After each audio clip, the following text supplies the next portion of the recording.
15 अगस्त 1947 ब्रिटिशों की 150 साल की गुलामी के बाद हम आजाद हुए, लेकिन हमारे प्राण प्रिय मातृभूमि के विभाजन के साथ महिलाओं में राष्ट्रभक्ति का संचार करने वाली संस्था राष्ट्र सेविका समिति ने विभाजन की इस विभीषिका के समय अपनी भूमिका बखूबी निभाई।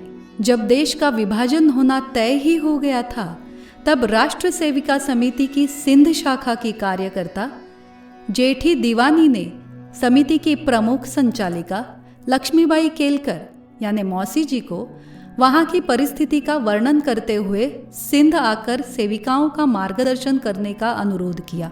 अत्यंत मार्मिक और हृदयस्पर्शी उस पत्र को पढ़कर मौसी जी और वेणुताई ने इतने बिगड़े वातावरण के बावजूद कराची जाकर सेविकाओं से मिलने का निश्चय किया। विमान में सवार होने पर इन्होंने देखा कि इन दोनों के अलावा शेष सारे यात्री मुसलमान पुरुष ही थे। वेणुताई ने कहा, मौसी जी, जिस परिस्थिति और वातावरण में हम जा रहे हैं, क्या आपको भय नहीं लगता? मौसी जी ने कहा कि सेविकाओं को कैसा भय, और संकट आने पर अपनी सुरक्षा के लिए मैं ये अपने पास रखती हूँ। उन्होंने अपने वस्त्रों के पीछे छुपी छोटी खुकरी दिखाई। यात्रा के दौरान पाकिस्तान जिंदाबाद के नारे लगते रहे। कराची पहुंचने पर तो यह उत्साह और बढ़ गया। इन्होंने देखा कि कराची शहर में चारों ओर उत्सव और उत्साह का माहौल था। शहर के प्रमुख चौराहों पर लगी हिंदू देवताओं की मूर्तियां तोड़ फोड़ कर हटाई जा रही थी। शहर में हिंदुओं पर ढाए गए और ढाए जा रहे अत्याचारों के दर्शन भी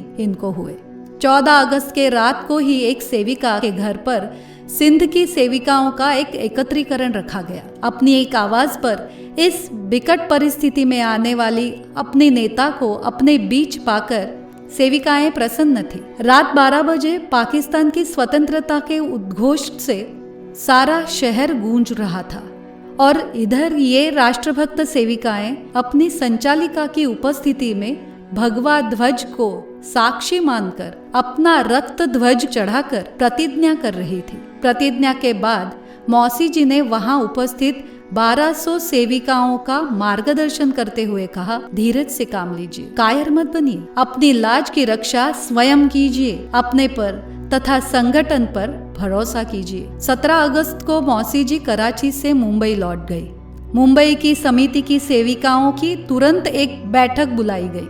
स्थानीय पोद्दार कॉलेज में आहूत इस बैठक में 1000 सेविकाओं ने भाग लिया। मौसी जी ने अपने भाषण में कराची की सारी परिस्थिति का वर्णन कर आने वाले प्रसंग की कल्पना सेविकाओं को दी। शीघ्र ही हृदय को विदीर्ण करने वाले समाचार पाकिस्तान से आने लगे। सदियों से जिस भूमि पर रहते आए थे, जिस भूमि को प्यार करते थे, वह अपने परिश्रम से जिस संपदा को अर्जित किया था, उसी को छोड़ने की नौबत हिंदुओं पर आ गई। मुस्लिम गुंडों द्वारा अपमानित और लूटे पिटे हिंदू भारत की ओर आने लगे। 1947 दिसंबर के अंत में कराची से निकले एक जहाज से लगभग 100 लड़कियां उतरी। घर घर में 2-3 सेविकाओं के रहने का प्रबंध किया गया। 1 वर्ष तक इतने विश्वास से वे वहां रही मानो अपने किसी निकट संबंधी के घर पर रही हो। इसी प्रकार और जत्थे भी आते रहे और उनकी भी इसी तरह व्यवस्था की गई। इतनी दूर बिना किसी परिचय के अपने बेटियों को निश्चिंत होकर भेजना कोई आसान बात नहीं थी, किंतु यह तो मौसी जी और संगठन के प्रति उन लोगों का विश्वास था जो उन्हें इतनी दूर ले आया। अखंड भारत ही समर्थ भारत की नींव है। सभी देशवासियों को स्वतंत्रता दिवस की ढेर सारी शुभकामनाएं। जय हिंद,